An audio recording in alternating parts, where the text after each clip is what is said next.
Começando a gravação. Bom dia a todos. Começamos o segundo guia de atividades no nosso quarto de Berminas, Sertão Gerais. Gostaria de agradecer a presença, informar a todos que permanecerem nessa sala, que concordam com a cessão dos direitos de imagem para a gravação deste vídeo, que será disponibilizado, então logo termine o evento, no nosso canal no YouTube. Passo, então, a abertura do Simpósio 10, Minas Gerais, são muitas, Guimarães Rosa, Espaço, Linguagens Poéticas.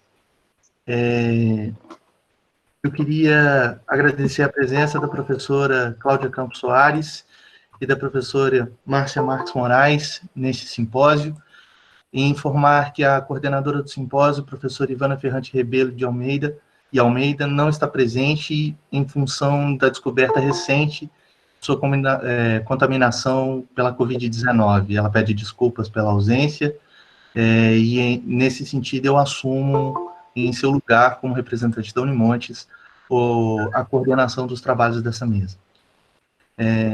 Passo então a palavra à professora Cláudia Campos Soares, que apresentará o trabalho A Força do Desejo e a Vida Encantoada, Riobaldo e a Religião. Professora Cláudia Campos Soares é professora da Faculdade de Letras da Universidade Federal de Minas Gerais. Atua na graduação e na pós-graduação. É editora assistente da O Eixo e a Roda, Revista de Literatura Brasileira, licenciada em Letras, Português e Inglês pela Universidade Federal de Viçosa, mestre em Literatura Brasileira pela Universidade Federal de Santa Catarina e doutora em Literatura Brasileira pela Universidade de São Paulo. Tem pós-doutorado pela Universidade de São Paulo e é pós-doutoranda da Universidade Nova de Lisboa. Tem experiência na área de literatura brasileira, em geral, mas se especializou em estudos sobre a modernidade. O foco principal de seus estudos e de suas publicações tem sido a ficção de Guimarães Rosa. Também realizou pesquisas e publicou trabalhos sobre a ficção de Graciliano Ramos e a literatura de Adélia Prado. Professora Cláudia, um prazer, a palavra é toda sua. Obrigada, Danilo, o prazer é todo meu. Eu agradeço a Unimontes, a Socorro, que está aqui presente, a Ivana, que não pôde estar presente, e a todos vocês que estão aqui nos escutando. O título do meu trabalho, né, como diz o Danilo, é A Força do Desejo e a Vida Encantoada, Riobaldo e a Religião. Eu vou tentar, Danilo, se não der certo, você me ajuda. Eu vou tentar fazer trazer uns trechinhos que eu trouxe para discutir. Acho que está no lugar errado, eu vou pedir ajuda do Danilo mesmo. Vamos lá, então, Danilo. Vai passando para mim, então. Logo nós vamos para a primeira citação. Desde as primeiras páginas de Grande Sertão Veredas, Riobaldo, o narrador protagonista do livro, afirma que religião é um assunto do seu interesse. No momento em que fala de seu gosto pela leitura, ele diz que aprecia um bom livro, assim ele enuncia suas preferências. Põe o primazia na leitura proveitosa, Vida de Santo, São Francisco de Assis, Santo Antônio, São Geraldo, são palavras dele. A relevância que a religião tem para Riobaldo, entretanto, vai muito além do interesse pelas proveitosas vidas de santo. Para ele, trata-se de uma questão tão importante que deveria merecer mais atenção e uma ação mais efetiva e contundente por parte da sociedade.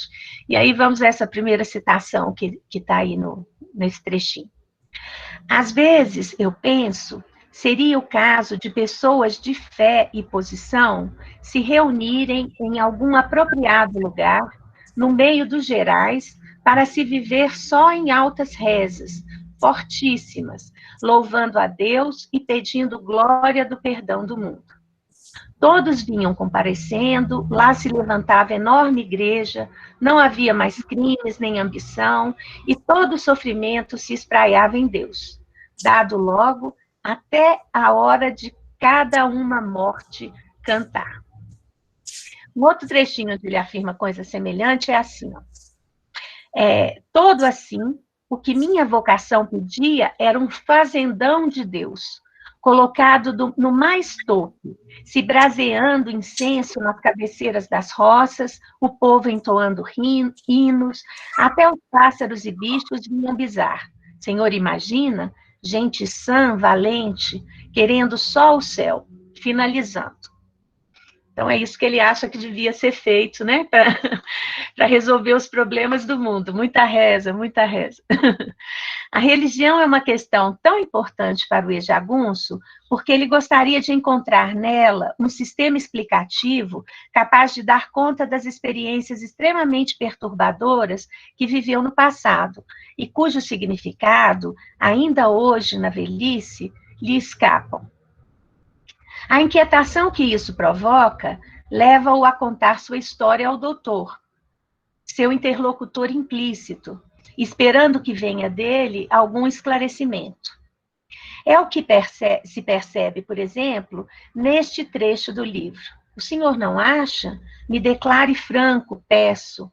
Ah, lhe agradeço. Se vê que o senhor sabe muito em ideia firme, além de ter carta de doutor.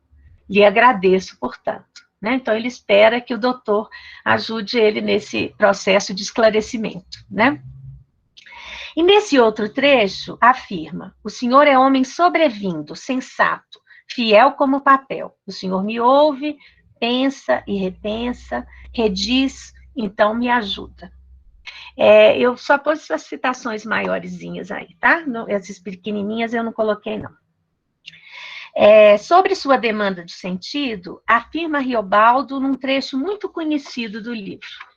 Está aí.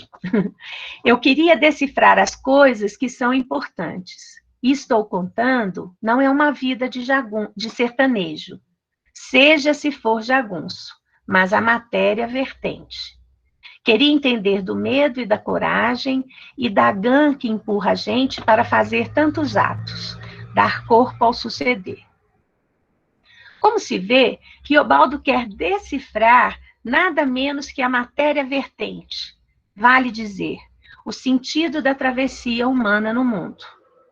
Riobaldo quer entender a lógica própria da travessia, decodificar sua cifra. Compreendendo o sentido das coisas que são importantes, poderia compreender também a própria travessia. Grande Sertão Vereda se constitui, portanto, enquanto demanda de sentido. O ex-jagunço busca certezas, explicações definitivas, sentidos finais. O que ele quer, como afirma em outro momento, é a lâmpada de Deus, a lisa e real verdade. Essas são as palavras dele. Ou o significado transcendental, para usar um termo de Jacques Derrida. Como discuti em outro trabalho, o jagunço tem muito daquele homem ocidental de que falou Derrida. Aquele que sonha a presença plena, o fundamento tranquilizador, a origem e o fim do jogo.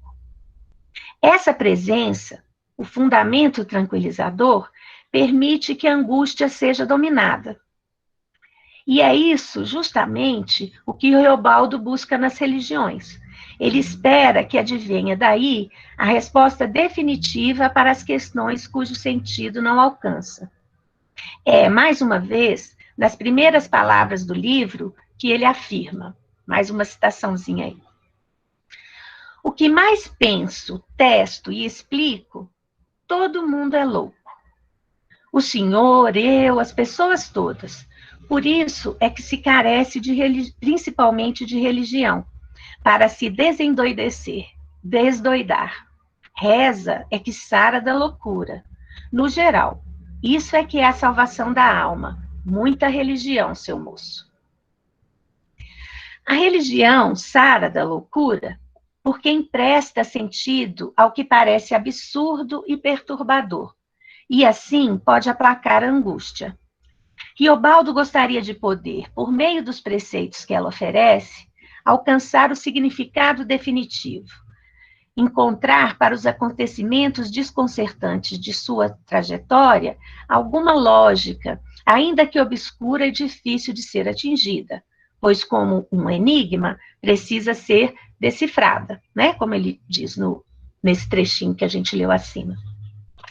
Mesmo que não a compreenda, a certeza de sua existência lhe traria a tranquilidade que busca. Existe uma receita, a norma de um caminho certo. Isso é o Riobaldo dizendo. Existe uma receita, a norma de um caminho certo, estreito, de cada uma pessoa viver. E essa pauta, cada um tem, mas a gente mesmo, no comum, não sabe encontrar. Um sistema explicativo capaz de conferir sentido à existência é exatamente o que oferecem as religiões segundo Freud. E aí eu entro na seara da Márcia. Elas ajudam, né, as religiões, né?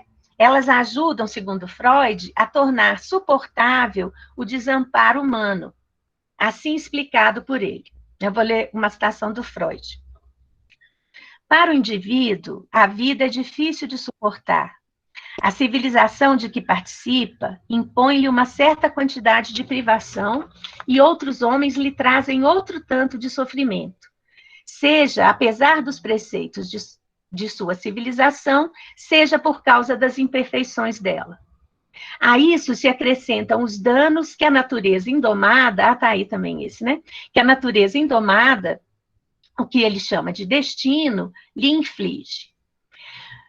Poder-se-ia supor que essa condição das coisas resultaria num permanente estado de ansiosa expectativa, presente nele e em grave prejuízo a seu narcisismo natural. Já sabemos que como o indivíduo reage aos danos que a civilização e os outros homens lhe infligem. Desenvolve um grau correspondente de resistência aos regulamentos da civilização e de hostilidade para com ela. Mas como se defende ele contra os poderes superiores da natureza, do destino, que o ameaçam da mesma forma que a tudo mais? Responder a esse desamparo para o psicanalista é o que fazem as religiões. Elas asseguram que, eu cito Freud de novo, deve estar aí, Danilo, tudo o que acontece no mundo é a realização dos propósitos de uma inteligência superior, que mesmo por caminhos e descaminhos difíceis de entender, acaba por guiar tudo para o bem, ou seja, para a nossa satisfação.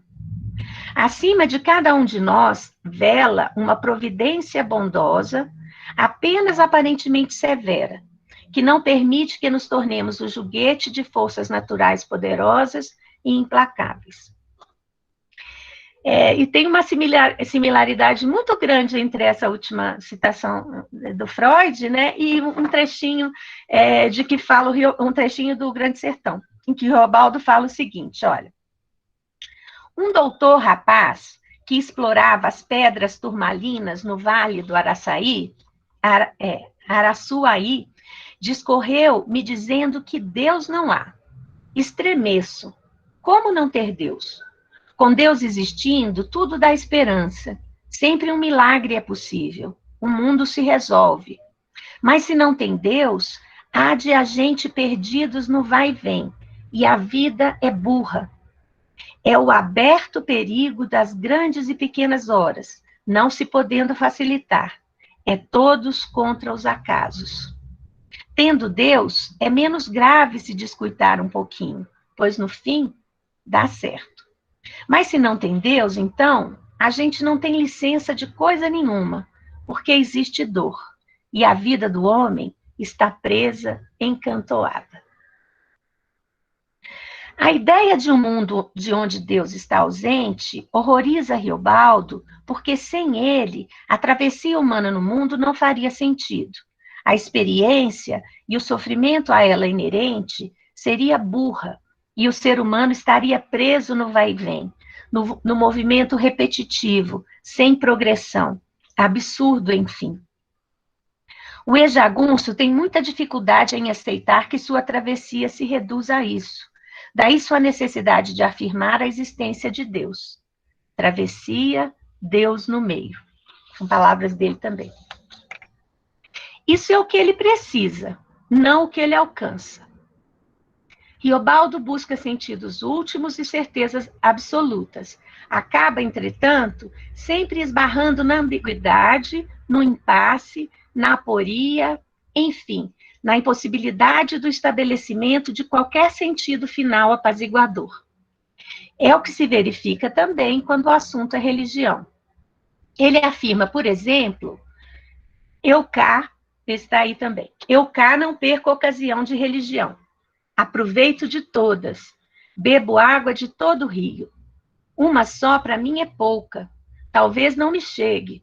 Rezo cristão, católico, embrenho acerto, e aceito as preces de compadre meu Quelemem, doutrina dele, de Kardec. Mas quando posso, vou no Mindumbim, onde o Matias é crente metodista. A gente se acusa de pecador, lê alto a Bíblia e ora, cantando hinos belos deles. No apelo a essa multiplicidade de religiões, revela-se a intensidade do afã de Riobaldo em reduzir a existência a um sistema explicativo que justifique os caminhos tortuosos de sua travessia e lhe traga a tranquilidade almejada. Mas o próprio fato de recorrer a várias delas indica que nenhuma satisfaz o seu desejo de certeza, nenhuma dá a ele a tranquilidade que busca. E o acúmulo também não preenche a falta. É o que confirma a reflexão que fecha o parágrafo. Tudo me quieta. Então, aqui, esse trechinho, né, que ele fala que ele recorre a todas as religiões, né, a todas as religiões que ele pode, né, ele termina esse parágrafo com essa frase que está aí embaixo. Tudo me quieta, me suspende. Qualquer sombrinha me refresca, mas é só muito provisório. Né? A busca de certezas do ejagunço é, como se vê, contraposta à consciência da impossibilidade de encontrá-las. Isso porque Riobaldo assume uma postura de dúvida sistemática diante de todos os assuntos. Ele examina com atenção e cuidado, detalhadamente, diversos aspectos das questões que o preocupam. Explora várias possibilidades explicativas, considerando e refletindo sobre opiniões alheias e situações empíricas, e nunca se detém diante de verdades estabelecidas. Ironicamente, isso acaba impedindo que ele alcance o objetivo de que sua reflexão deveria ser um instrumento. Essa postura problematizadora, que, lembremos, ele assume em sua busca de compreender a matéria vertente, acaba levando-o a desqualificar as verdades que ele gostaria de encontrar. Riobaldo quer entender, então questiona. Entretanto, ele leva tão longe os seus questionamentos que acaba por invalidar as próprias verdades em que gostaria de se apoiar.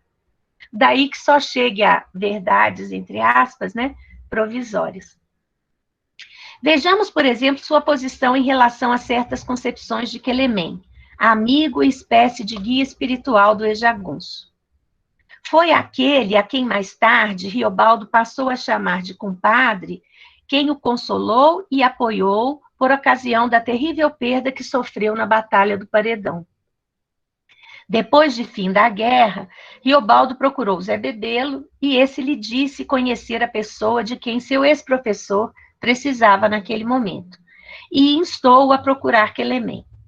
Riobaldo seguiu o conselho do antigo aluno e foi realmente um conforto para ele o encontro com o futuro compadre, né, com Quelemem.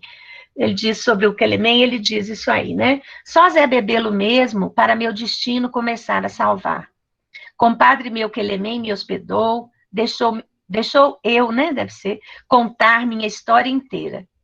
Como vi que ele me olhava com aquela enorme paciência, calma de que minha dor passasse e que podia esperar muito longo tempo. Riobaldo passa a nutrir por Quelemem, a partir de então, grande afeto, admiração e confiança. Discute sempre as questões que o perturbam com o compadre. O ejagunço se refere às palavras de seu conselheiro espiritual como ensinamentos. Ele diz, por exemplo, tenho de relatar o importante ensino que recebi do compadre meu Quelemem. e verifica com ele a validade de opiniões que tem ou que houve de terceiros. Ele diz assim, confiro com o compadre Quelemem, né? Isso porque Quelemem, disse Riobaldo, nunca fala vazio e está certo sempre. Entretanto, nem a ele Riobaldo deixa de questionar eventualmente. É o que se verifica, por exemplo, na dúvida que expressa depois de expor a opinião de compadre Quelemem sobre as histórias do menino Valtei e seus pais e a do valentão Aleixo com seus filhos. Que são duas historinhas que o Riobaldo conta logo no início do livro, né? Riobaldo, na ocasião, se referia à reversibilidade que se verifica entre o bem e o mal nas pessoas e nas coisas do mundo. Os pais de Valtei eram bons e, de tanto exercerem a violência sobre o filho, gostoso, né? E aí eu cito no Grande Sertão, gostoso de ruim de dentro do fundo das espécies de sua natureza. Esse era o menino Valtei, né? Que os pais passam a castigar para corrigir. Mas de tanto castigar, eles tomaram gosto em castigar o menino, né? Então, eles que eram bons se tornam maus, né? Dentro dessa divisão tradicional. E o Aleixo, que era mau, torna-se bom graças à desgraça dos filhos, né? Os filhos dele vão ficando cegos e ele se comove com aquilo, né? E passa a ajudar todo mundo. Ele era um valentão matador e fica um homem cordato, gentil, né? Então, Riobaldo pergunta para o Quelemem, né? Se sendo castigo, que culpa das ajas do Aleixo aqueles meninozinhos tinham? Né? Riobaldo questiona, né? Como que salvou a alma de um, mas à custa do sofrimento do outro, né? O Quelemem, que era kardecista, responde dizendo que nos dois casos os meninos pagavam pecados de vidas anteriores. Para Riobaldo, entretanto, a resposta não é satisfatória. Riobaldo diz assim, e no começo, para pecados e artes, as pessoas, como por que foi que tanto emendado começou? Né? Ei, aí todos esbarram, compadre meu Quelemem também. Né? Então, o Quelemem diz que, né, que aquele que está sofrendo está pagando pecados de uma vida anterior. Né? O Riobaldo disse, tá, mas se a gente está sempre pagando pecado de uma vida anterior, onde que começou tudo? Né? Se sempre está remetendo para trás, né? Onde foi que tanto emendado começou? Né? É o que ele pergunta. Então, nem sempre ele concorda com tudo que diz o Quelemem. Como se vê, nem as palavras daquele a quem consideram sábio sossegam Riobaldo. É ele mesmo quem afirma em outra ocasião. Às vezes, não aceito nem a explicação de compadre meu Quelemem, que acho que alguma coisa falta.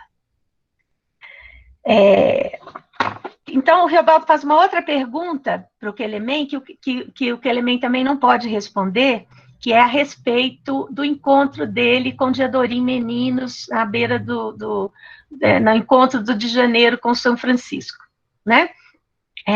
Eles se encontram e aquele encontro é absolutamente determinante dos caminhos futuros do Riobaldo, né? E o Riobaldo se pergunta, né? Por que aconteceu uma coisa dessa, né? Como que uma coisa que vem do acaso, que não é prevista, que não é planejada, chega na vida da gente e muda tudo, né?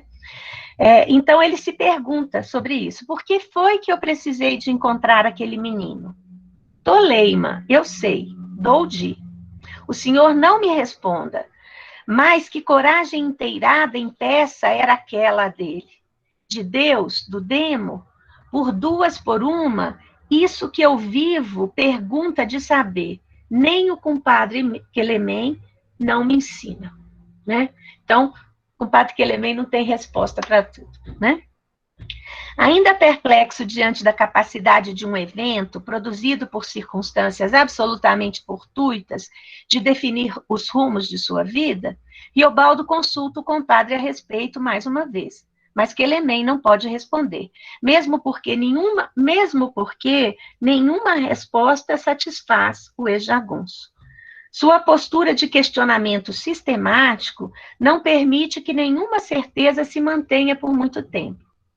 Voltando a um trecho discutido anteriormente, imediatamente após enunciar que é fugaz o conforto que encontra nas diversas religiões a que recorre, né? Como ele diz, bebo água de todo o rio, tudo me quieta, mas é só muito provisório, né? Mesmo depois de afirmar isso, ele volta a afirmar a virtude de poder das orações. Olhe, tem uma preta, trechinho citado também, né? Olhe, tem uma preta, Maria Leôncia, longe daqui não mora. As rezas dela afamam muita virtude de poder, pois a ela pago todo mês encomenda de rezar por mim 1/3, todo santo dia, e nos domingos 1 rosário. Vale, se vale. E já mandei recado para uma outra, do Val, uma Isina Calanga, para vir aqui. Ouvi de que reza também com grandes meremerências. Vou efetuar com ela trato igual. Quero punhado dessas me defendendo em Deus, reunidas de mim, em volta, chagas de Cristo. Como observou Derrida, a coerência na contradição exprime a força de um desejo. No caso de Riobaldo, o desejo do significado transcendental, do signo que dará significação a todos os outros. Aquele que lhe permitirá compreender a lógica própria da travessia e dar sentido à experiência vivida. Dentro dessa ordem mais ampla que o Ejagunço busca para explicar o mundo, ressaltam algumas questões particulares bem específicas, como as que subjazem a sua necessidade de obter uma resposta definitiva para a questão da existência ou não do demônio. O assunto aparece logo nas primeiras páginas do livro, na figura do bezerro erroso, que, né, trecho do livro também, que por defeito como nasceu, arrebitado de beiços, esse figurava rindo feito pessoa. Logo na primeira página do livro aparece esse personagem, né? Que é um bezerro que tem um defeito físico que parece que ele está rindo. Né? Então, se ele é um bezerro e ri feito gente, ele é um monstro. Né? Que ele mistura duas categorias diferentes, ou seja, ele é uma coisa do mal. Né? Ele é coisa do demônio. É o que o povo diz, né? Tendo cara de gente, tinha também cara de cão, o que fez com que os moradores do lugar determinassem. Era o demo. O demo será assunto de grande destaque também nas próximas páginas de Grande Sertão Veredas, e no livro inteiro, na verdade. Como sabemos, Riobaldo foi jagunço. Chegou a ser um grande chefe de bando. Como tal, praticou ações que, à luz de suas leituras proveitosas, né, as vidas de santo, que ele fala lá no início, seriam altamente reprováveis. Ele estuprou mulheres, cometeu diversas formas de violência, inclusive matou pessoas, muitas pessoas. A culpa e o medo da punição pelos crimes e pecados cometidos levam-no a fazer essa afirmação. E mesmo quem de si... citação dele, né? E mesmo quem de si, de ser jagunço, se entrete, já é por alguma competência entrante do demônio. Né? Então, como jagunço que matou gente, ele já acha que ele já está mais para lá do que para cá, né? Em outro momento, ele diz o que se segue. E aí está aí, esse aí. Mas a gente estava com Deus, jagunço podia, jagunço, criatura paga para crimes, impondo sofrer no quieto arruado dos outros, matando e roupilhando, a gente, nós, assim jagunços, se estava em permissão de fé para esperar de Deus perdão de proteção? Agora, velho, Riobaldo se preocupa com as consequências da vida que viveu para o destino de sua alma. É o que demonstra a necessidade que ele sentiu de repetir tantas vezes o sacramento católico da confissão, com variados padres. Ele diz assim: me confessei com 7 padres, aceitei 7 absolvições. No meio da noite, eu acordo e pelejo para rezar. Parece que não resolveu, né? Confessar só uma vez não foi suficiente para Riobaldo. Nem 2, nem 3, nem 4. Talvez nem 7, pois o assunto ainda o perturba. Mesmo depois de tantos anos, ele acorda no meio da noite e tenta rezar. O problema não se resolveu para ele, que nunca consegue alcançar as buscadas certezas tranquilizadoras. Demonstra-o também o fato de o ejagunço tentar, mas não conseguir, mudar de assunto. O segundo parágrafo do livro assim se inicia: do demo, não gloso. Depois disso, Riobaldo passa as páginas seguintes glosando o mote do demo. No 23º parágrafo, ainda está tentando não falar mais nesse assunto. Agora, bem, não queria tocar nisso mais. De o tinhoso. Chega, mas tenho porém. E aí ele continua falando o mesmo assunto. Em relação a esse assunto ominoso, percebemos que o desejo de Riobaldo, mais do que de saber a verdade sobre a existência do demônio, é de negá-lo. Negá-la, né? Negar a existência do demônio. Ou melhor, ele espera que a verdade seja que ele não exista, que o demônio não exista. Demonstra o fato de ele recorrentemente negar a existência do demo. Afirma ele. Tá aí o trechinho. O diabo vige dentro do homem, os crespos do homem. Ou é o homem arruinado ou o homem dos avessos. Solto por si cidadão, é que não tem diabo nenhum, é o que digo. O senhor aprova? Me declare tudo, franco, é alta mercê que me faz. E pedir posso, encarecido. Esse caso, por estúrdio que me vejam, é de minha certa importância. Tomara não fosse. Mas não diga que o senhor, acisado e instruído, que acredita na pessoa dele. Não, lhe agradeço. Sua alta opinião compõe-me e avalia. Já sabia, esperava por ela. Já o campo. A gente na velhice carece de ter sua aragem de descanso. Lhe agradeço. Tem diabo nenhum, nem espírito, nunca vi. Alguém devia de ver, então era eu mesmo, esse vosso servidor. Fosse-lhe contar. Como se vê, Riobaldo afirma que o diabo não tem existência própria, que ele é parte integrante da existência humana, mas parece ter muita necessidade de confirmação do seu interlocutor ouvinte. E enfatiza que espera, encarecido, uma resposta franca, pelo que ficaria muito grato. Vale observar, entretanto, que, embora ele diga que espera sinceridade na resposta, na verdade, sua expectativa é de que o doutor lhe dê uma resposta negativa, uma vez que seu hóspede, que é acisado e instruído, não acreditaria em uma superstição parva, como são palavras dele mesmo, de um povo prascóvio, né, como ele diz lá quando o pessoal mata o bezerro, né, porque achou que era coisa do demo. Importa chamar a atenção também para o fato de Riobaldo dizer que o motivo de questionar o doutor sobre a existência do demo, solto por si cidadão, é de seu interesse particular. Esse caso é de minha certa importância, diz ele, né, no trechinho lá em cima. E reivindica especial autoridade sobre o assunto. Alguém devia de ver? Então, era eu mesmo, né? Ele diz isso lá no trechinho. Riobaldo sugere, portanto, que tem informações privilegiadas e seguras a esse respeito, e por isso o que diz tem especial valor.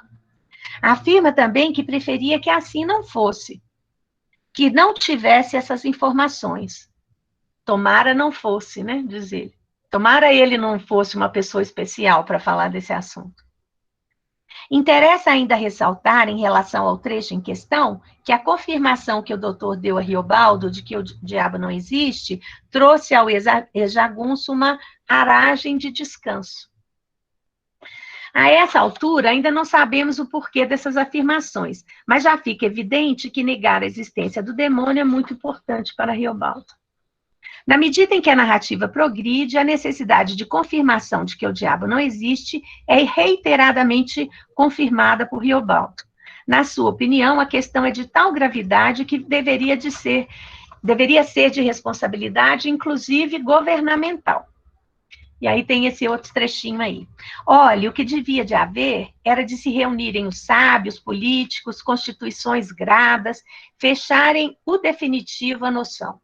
Proclamar por uma vez artes assembleias que não tem diabo nenhum, não existe, não pode valor de lei. Só assim davam tranquilidade boa a gente. Por que o governo não cuida? Riobaldo deseja tão intensamente uma certeza a esse respeito que chega a pensar que o poder público deveria se responsabilizar por dirimir as dúvidas e dar a resposta final, definitiva, inquestionável, com valor de lei, de que o diabo não existe. Assim, fechando a definitiva noção, davam tranquilidade boa a gente. Riobaldo mesmo sabe, entretanto, que essa possibilidade não existe. Ele reconhece que uma questão dessa natureza não pode ser da alçada do governo. É o que ele afirma logo a seguir. Ah, eu sei que não é possível. Não me assente o senhor por beócio. Uma coisa é por ideias arranjadas, outras é lidar com país de pessoas, de carne e sangue, de mil e tantas misérias. Tanta gente dá susto de saber. E nenhum se sossega. Todos nascendo, crescendo, se casando, querendo colocação de emprego, comida, saúde, riqueza, ser importante, querendo chuva e negócios bons. De sorte que carece de se escolher. Ou a gente se tece de viver no safado comum, ou cuida só de religião só. Riobaldo sabe da distância entre seu desejo de certeza e a possibilidade de que ele se concretize. Como ele mesmo enuncia, o governo não tem como promover um evento dessa ordem para tratar de questões religiosas. Suas atribuições múltiplas são de natureza prática, concernentes ao mundo profano, que ele chama de o safado comum, né? Toda essa angústia, entretanto, não decorre somente do fato de Riobaldo ter sido jagunço. Ele não é atormentado somente por essas culpas. Há um outro motivo ainda mais grave para tal preocupação.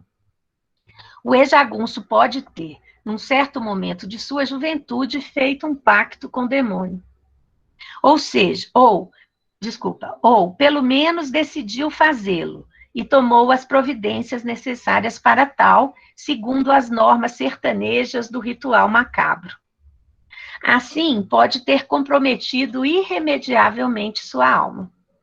Riobaldo tem muitas evidências de que tenha realmente feito o acordo de que nenhuma absolvição poderia salvá-lo, nem mesmo 7. Depois de invocar o diabo à meia-noite na encruzilhada das veredas mortas, tornou-se chefe do bando e realizou grandes feitos, como a travessia do Liso do Sussuarão e a vitória na guerra contra o Hermógenes. Entretanto, o ritual do pacto não ocorreu exatamente como prevêem as regras sertanejas, não no que concerne a outra parte interessada, ao diabo. Né? O Riobaldo fez tudo certinho, mas o diabo não apareceu. Enquanto as lendas do sertão dão conta de que, por ocasião do estabelecimento do pacto, coisas extraordinárias acontecem, o Riobaldo fala que se houver o pacto, dá um pé de vento e aparece uma porca com ninhada de pinto, ou galinha com um monte de porquinho, né? Tudo trocado, né? Então, nada disso aconteceu, né? E nem a figura física do diabo apareceu lá para ele, né? No caso de Riobaldo, não aconteceu nada que pudesse comprovar que um acordo com o sobrenatural estivesse ali sendo selado. Daí que o ex-jagunço não tenha certeza de que tenha mesmo vendido a alma ao demônio. Não tem certeza nem mesmo da existência do ente maligno, uma vez que ele não apareceu para validar o acordo.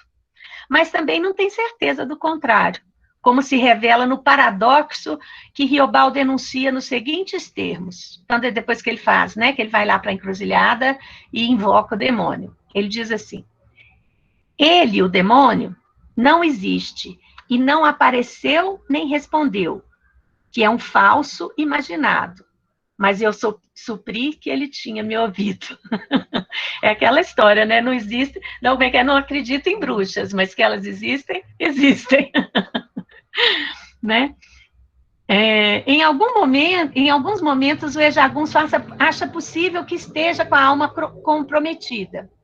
E o fato de o diabo não ter comparecido na noite fatídica não seria prova irrefutável de que sua decisão e os atos que praticou para colocá-la em prática não teriam validade. Então, ele fica sempre nessa dúvida, né? Ele diz assim: o senhor me deu lícito, que, ou então, será que pode também ser que tudo é mais passado, revolvido, remoto, no profundo, mais crônico, que quando um tem noção de vender a alma, não, tem noção de resolver vender a alma sua, que é porque ela já estava dada vendida, sem se saber, e a pessoa sujeita está só certificando o regular de algum velho trato, que já se vendeu aos poucos faz tempo. Né? Então, ele diz, não, talvez não precise mesmo, né, da presença do diabo, né? Porque só a decisão da gente querer vender a alma já é suficiente para a gente ter vendido, né? Entretanto, também existe a possibilidade que não tenha havido pacto algum. Se o diabo não apareceu, nem deu nenhum sinal de que aceitava o acordo, pode ser que ele não exista mesmo. Nesse caso, Riobaldo não poderia ter lhe vendido a alma. Ele diz assim, esse é um trecho muito conhecido do livro, né? O tal não existe, pois é não, o arrenegado, o cão, o cramunhão, o indivíduo, o galhardo, o pé de pato, o sujo, o homem, o tisnado, o coxo, o temba, o azarape, o coisa ruim, o mafarro, o pé preto, o canho, o duba-dubá, o rapaz, o tristonho, o não sei que diga, o que nunca se ri, o sem gracejos, pois não existe. Falou, deu esse tanto de nome depois, pois não existe. E se não existe, como é que se pode se contratar pacto com ele? Logo em seguida a esse, entretanto, Riobaldo apresenta um segundo raciocínio que contradiz o primeiro. Ou então, será que pode também ser que tudo é mais passado, revolvido, remoto? Ah, eu já li esse, né? Desculpa, gente. Eu li esse já? Vou ler de novo, então, por garantia. Ou então, será que pode também ser que tudo é mais passado, revolvido, remoto, no profundo, mais crônico, que quando um tem noção de resolver a vender a alma sua, repetindo, né, gente? Esse trechinho aí, né, que eu já tinha lido, né, que ele fala assim, a gente já, se a gente resolveu vender a alma já está vendida, né? Então, após aventar essa possibilidade, Riobaldo apresenta ainda outras duas. Acho que eu copiei 2 vezes isso aqui. As outras 2 que ele apresenta são essas. Quem sabe a gente, criatura, ainda é tão ruim, tão, que Deus só pode, às vezes, manobrar com os homens, mandando por intermédio do diabo? Ou que Deus, quando o projeto que ele começa é para muito adiante, a ruindade nativa do homem, só é capaz de ver o aproximo de Deus em figura do outro? Então, ele sempre dá outras possibilidades sem nunca chegar a uma resposta final, né? Como se vê, apesar do seu desejo de certeza, o ejagunço não encontra respostas definitivas para a questão da existência do diabo, nem para a da validade do pacto, pois apresenta um argumento em favor da tese que gostaria que fosse verdadeira, e logo a seguir apresenta outros 3 que a problematizam. Isso não impede, entretanto, que ele esteja sempre voltando à primeira posição. Esse é um procedimento narrativo que percorre todo o livro. Riobaldo, e não somente em relação ao tema do diabo, e do bem e do mal, né? Mas em relação a tudo. Riobaldo faz inicialmente uma afirmação, que geralmente coincide com seu desejo, e logo depois a problematiza, e costuma voltar a afirmá-la mais adiante. É o que ocorre, mais uma vez, num trecho do livro anteriormente transcrito, onde ele afirma que só por ter sido jagunço já estaria comprometido com o demoníaco. O que vem logo a seguir a essa afirmação, entretanto, lança dúvidas sobre a validade do afirmado, né? Será não? Será? Né? Ele faz uma afirmação e logo vem com a problematização de 2 maneiras, né? Será não? Será? Riobaldo afirma e depois se pergunta pela validade daquilo que afirmou. E faz isso de 2 formas. A primeira é feita na forma negativa. Será não? vale dizer, será que não é isso? Será que eu estou enganado? E a outra não tem o advérbio de negação. Será? Ou seja, seria isso mesmo? Quem disse de jagunço se entrete já seria, sim, entrante do demônio? Temos, portanto, uma afirmação seguida de uma dúvida, formulada de duas formas diferentes sobre a validade do afirmado. As duas maneiras de formular a mesma pergunta não se segue nenhuma resposta.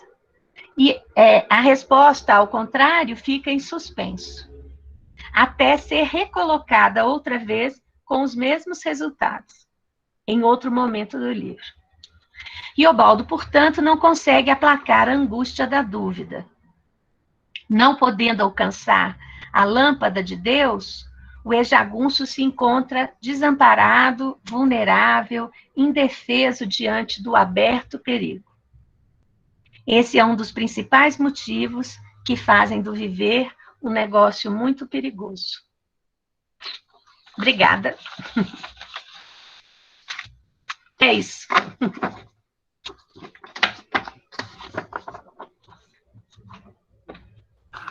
Bom, dando sequência, queria agradecer as palavras da professora Cláudia. Dando sequência à mesa, passo então a palavra à professora Márcia Marques de Moraes, que apresentará a comunicação Grande Sertão, Tudo Certo, Tudo Incerto. A professora Márcia Marques possui graduação e especialização em Letras Português pela Pontifícia Universidade Católica de Minas Gerais, mestrado em Língua Portuguesa pela Universidade Federal de Minas Gerais e doutorado em Teoria da Literatura e Literatura Comparada pela Universidade de São Paulo. É professora adjunta 3 da Pontifícia Universidade Católica, atuando na área de letras, com ênfase em Teoria da Literatura, com foco nos seguintes temas: teorias críticas e leitura do texto literário, É especialista na literatura de Guimarães Rosa, com ênfase em pesquisas sobre o romance Grande Sertão Veredas, que constitui o principal objeto de suas publicações.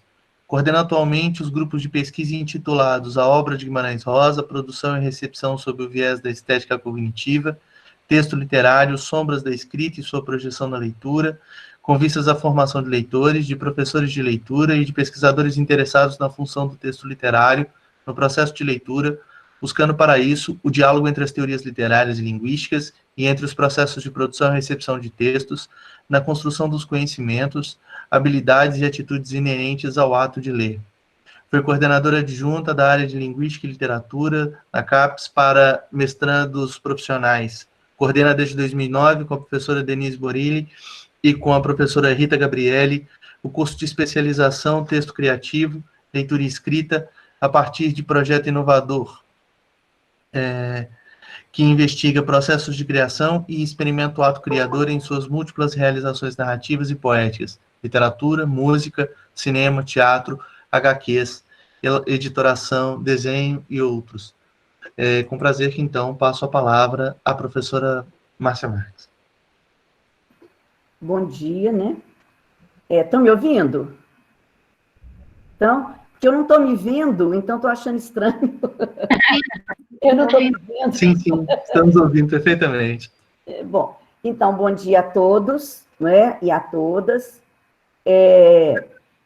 Eu primeiro quero agradecer, né, assim, o convite de estar aqui, nesse simpósio, que é coordenado pela professora Ivana, que muito bem representado pelo Danilo, a quem eu agradeço, aos dois. É uma alegria estar de novo junto com Cláudia, né, num trabalho acadêmico, numa apresentação acadêmica. Eu agradeço a todos os presentes, agradeço a Diverminas, agradeço a Unimontes, a acolhida de sempre, e gostaria de, antes de começar a minha fala, fazer 2 registros. O primeiro deles é que ontem eu escutei a Socorro, e também fiquei muito emocionada com a fala dela, e eu queria reiterar uma fala da Socorro, que eu gosto muito de sublinhar todas as vezes que estou em algum seminário, algum evento assim, né?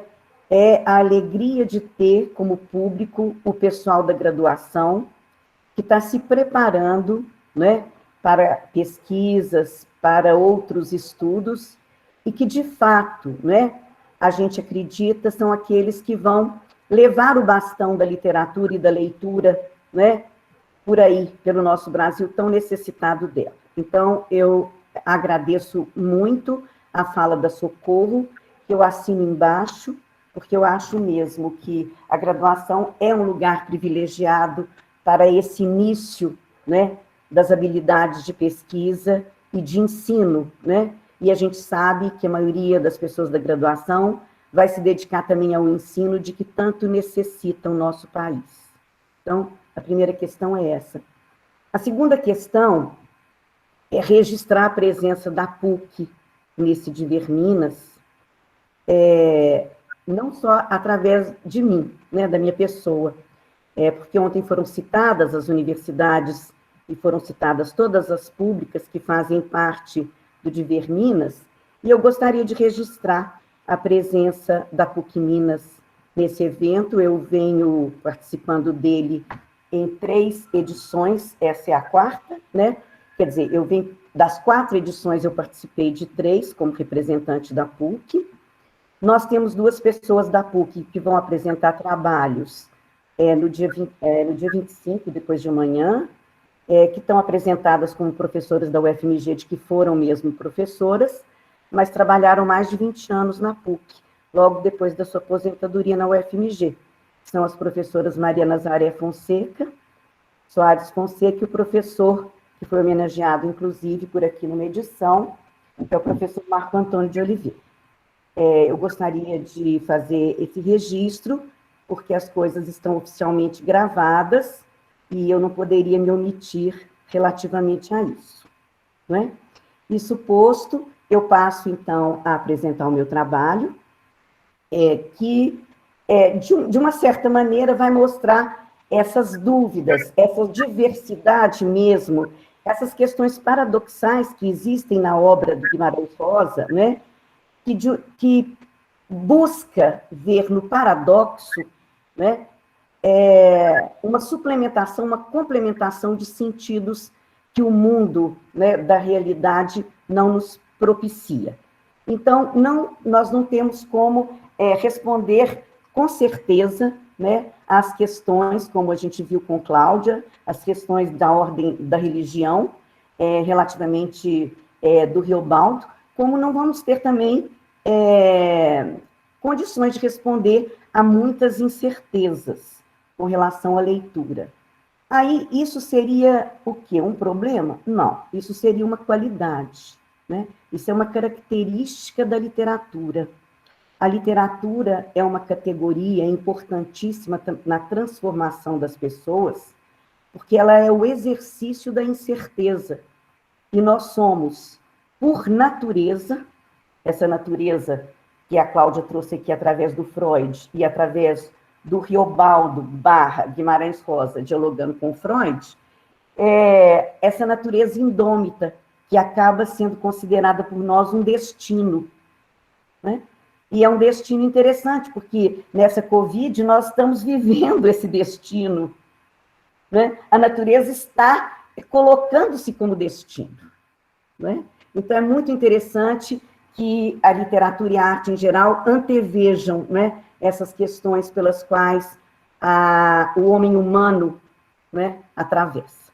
Então, isso posto, eu gostaria de fazer a minha apresentação, que eu vou tentar, sabe, Danilo, colocar aqui para ver se eu tenho controle sobre... Se eu não conseguir, já está aqui armado para te mandar, tá bom? Então, eu vou apresentar agora, numa janela... vou permitir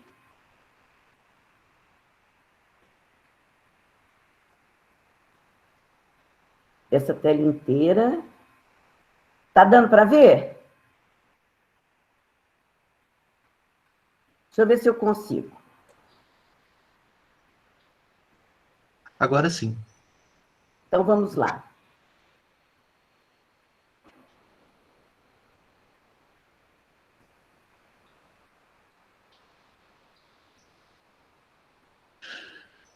Ok? Ok. Ok? Ok, está aparecendo. Tá. Então, nós temos aí, não é? O nosso simpósio Minas são muitas, né? Então, muitas religiões, muitas estéticas, muitas nomeações e, afinal, muitas dúvidas, né? Então, é Guimarães Rosa, espaço, poética e linguagens. Eu vou falar sobre o espaço na obra dele, e não tem como não falar do tempo, né? Porque a categoria espaço-temporal, ela é um todo, né? Ela é alguma coisa que são duas categorias que se implicam mutuamente, né? O espaço e o tempo. Né? Então, nós temos aí a coordenação da Ivana, que foi me orientando a queridíssima, a quem eu mando um abraço e homenageio aqui, a Cláudia e eu mesma. Né? Então, a minha fala é Grande Sertão, tudo certo, tudo incerto.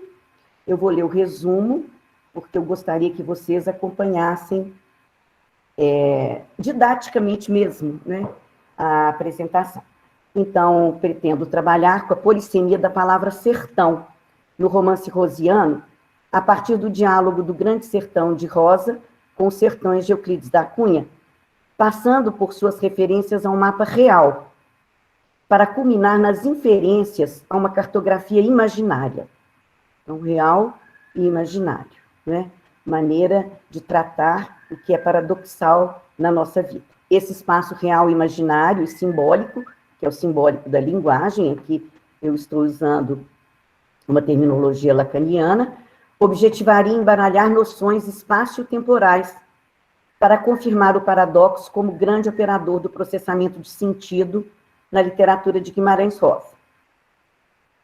A exposição dessa pesquisa se fará o quanto possível com a leitura analítico-interpretativa de excertos de Grande Sertão Veredas, comparados, quando necessário, com trechos de Os Sertões, de Euclides da Cunha, no intuito de socializar estratégias da escrita rosiana, eminentemente as que trabalham o código linguístico e dele se valem para potencializar sentidos. Então, a gente vai trabalhar muito a linguagem, quem me conhece sabe que mais ou menos é a minha paixão, é o meu campo mesmo de atuação, a linguagem, a estética, a forma no trabalho de Guimarães Rosa. E, de uma certa maneira, também, porque a gente está num evento também que dialoga, né? Que faz dialogar de uma maneira muito sábia, não é? Esse diálogo é realmente um diálogo sábio, a linguística e a literatura, né?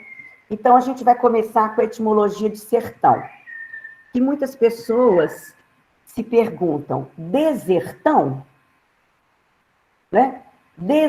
Dessertão? Porque há uma etimologia não confirmada que poderia vir de desertão, ou seja, de aumentativo de deserto, com uma deglutinação, né? Com a queda do de, na acepção de que esse de fosse uma preposição. Isso é comum na evolução, né, fonética, na passagem de uma língua para outra.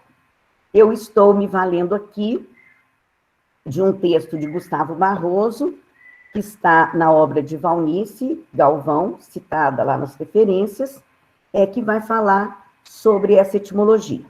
Eu achei muito interessante que, ao ler isso, não tem nem muito tempo, na verdade, uma pesquisazinha que eu estou fazendo sobre a geografia do Grande Sertão, sobre os espaços, né?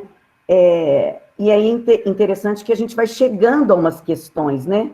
E aqui me parece que tem o incerto e o certo, né? Não só em termos lexicais e semânticos, mas em termos etimológicos na escrita do Rosa, né?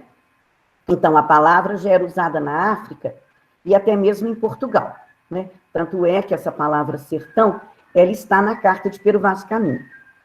Isso é o que estou acrescentando. Ainda mais que nada tinha a ver com a noção de deserto, aridez, secura, esterilidade, mas sim com a de interior, de distante da costa. Por isso, o sertão pode até ser formado por florestas, contando que sejam afastadas do mar. O vocábulo se escrevia mais frequentemente com C, sertão e sertão, né?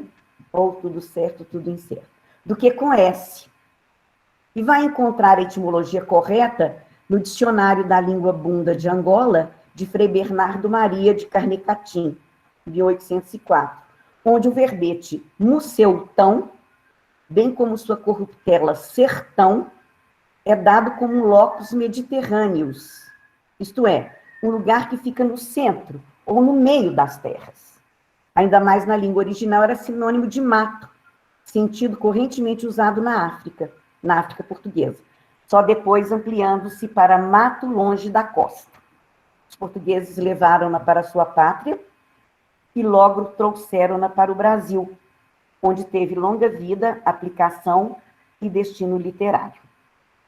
Então, isso posto, a gente vai ver pelo menos 7 acepções da palavra sertão, que tem, no Grande Sertão Veredas, 163 ocorrências. A palavra é usada 163 vezes. E é muito interessante que a gente já registre que sertões, no plural, isso vai nos servir mais tarde, quando a gente vai fazer o diálogo com os sertões do Euclides, sertões só ocorre, o vocábulo sertões no plural só ocorre 10 vezes. Então, é 163 versus 10, o que tem a ver com o projeto do Guimarães Rosa. Então, sertão aparece com pelo menos 7 acepções aqui em gradação. Das de cunho mais geográfico, objetivo e real, as 3 primeiras, passando pela 4ª intermediária, até as de viés mais imaginário, subjetivo e irreal. Então, sertão como localização geográfica. Então, nós temos lá. Situado o sertão, é por os campos gerais afora adentro, eles dizem, fim de rumo terras altas demais do Urucuia. Para os de Corinto e do Curvelo, então o aqui não é dito sertão? Sertão como paisagem natural. O sertão aceita todos os nomes. Aqui é o Gerais, lá é o Chapadão, lá acolá é a Caatinga. Sertão. Quem sabe dele é urubu, gavião, gaivota, esses pássaros. Eles estão sempre no alto, apalpando ares com pendurado pé. Pendurado pé é uma coisa maravilhosa, né, gente? Pensa num gavião, numa gaivota, sobretudo num urubuzinho voando, com o pezinho de pendurado lá no alto. Sertão como cenário de violência. O senhor sabe, sertão é onde manda quem é forte com as astúcias. Deus mesmo, quando vier, que vem armado. Sertão como imensidão, desmesura. O sertão é do tamanho do mundo. Sertão como interioridade e reflexão. Sertão é o sozinho. Compadre meu Quelemem diz, eu sou muito do sertão, sertão é dentro da gente. Sertão como lugar de fuga e culpa. Lugar sertão é onde um pode torar 10, 15 léguas sem tompar com a casa de morador. E onde criminoso vive seu Cristo Jesus arredado do arroxo de autoridade. Sertão como inesperado e inexplicável.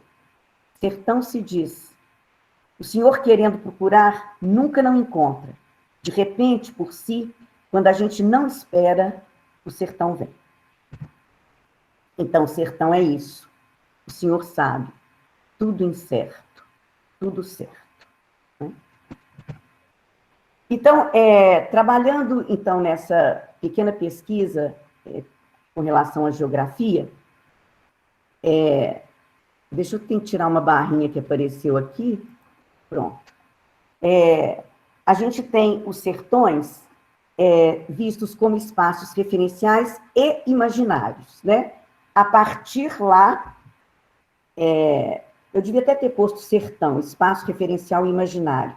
Não deveria ter posto aqui, não, depois eu dou uma corrigida, porque fica meio incoerente com o que eu estou querendo mostrar. Né? Então, a gente tem lá no Vidiano, né, que é quem primeiro trabalhou a geografia no Grande Sertão, a gente tem a seguinte afirmativa. Né, das 230 localidades citadas no livro, no romance, né, cidades, vilas, povoados, ajuntamentos, além de rios, córregos, veredas e lagoas, mais de 180 podem ser localizadas no mapa, ou seja, numa proporção de 78%. Então, a gente pode localizar referencialmente no mapa 78% das localidades citadas.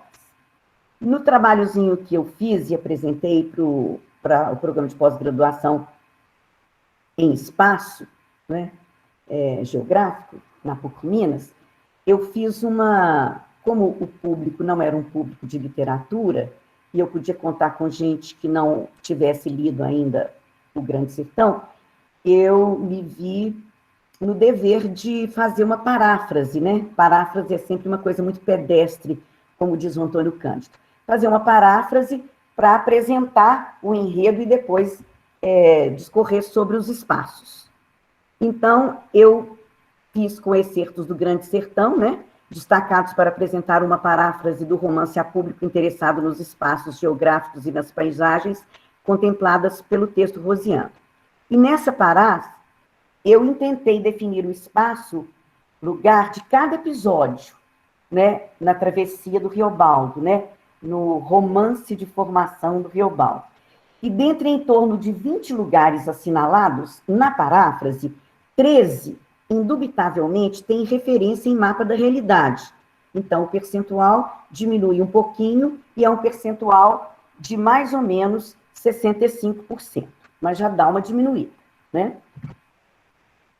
Registre-se, no entanto, que esses topônimos que eu encontrei, né, ainda que estejam contemplados em mapas, e o estão, deslocam-se, muitas vezes, da realidade geográfica. Misturam lugares e valem-se também muito, muito, muito, muito de mistura de nomes, embaralhando nomeações. Riobaldo, narrador e porta-voz do autor, fala com astúcia e esperteza, quase piscando o olho para seu leitor, em nome das estratégias autorais de Guimarães Rosa. Vamos ouvir o Riobaldo falando sobre essas misturas de nomes que o Guimarães Rosa faz. Então, proteção, né? Não faltou também a minha mãe, quando eu era menino, no sertãozinho de minha terra, baixo da ponta da Serra das Maravilhas, no entre essa e a Serra dos Alegres, tapera de um sítio dito do Caramujo, atrás das fontes do Verde, o verde que verte no Paracatu. Perto de lá tem Vila Grande, que se chamou Alegres. O senhor vai ver. Hoje, mudou de nome. Mudaram. Todos os nomes eles vão alterando. É em senhas. São Romão todo não se chamou de primeiro Vila Risonha? O Cedro e o Bagre não perderam o ser? O Tabuleiro Grande, como é que podem remover os nomes assim? O senhor concorda? Nome de lugar onde alguém já nasceu devia de estar sagrado. Lá como quem diz. Então alguém havia de renegar o nome de Belém, de Nosso Senhor Jesus Cristo do presépio, com Nossa Senhora e São José? Precisava de se ter mais travação.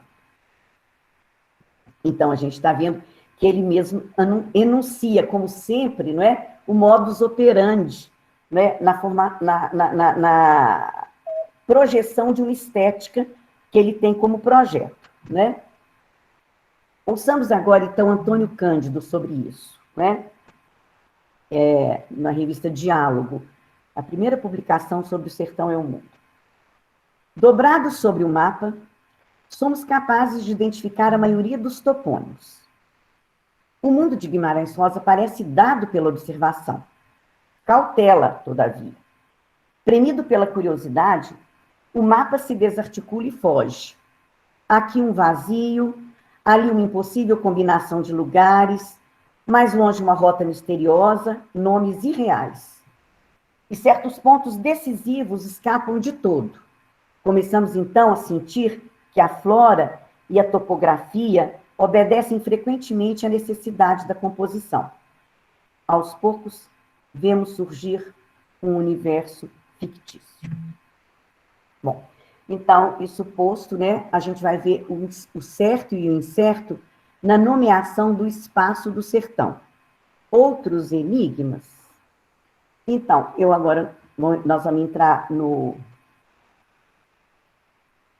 tomando água, tá, gente?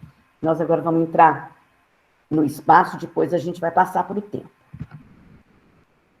Então, eu consultei para esse trabalho, um trabalho até premiado como no 3º lugar de um concurso na UFMG, na Associação dos Aposentados, de que eu fiz parte da banca, do médico Eugênio Marcos Andrade Goulart, que escreveu um ensaio chamado Rastreando Riobaldo, e que dá nesse ensaio um subtítulo ao seu capítulo A Procura de Diadorim, Conhecendo a Dor.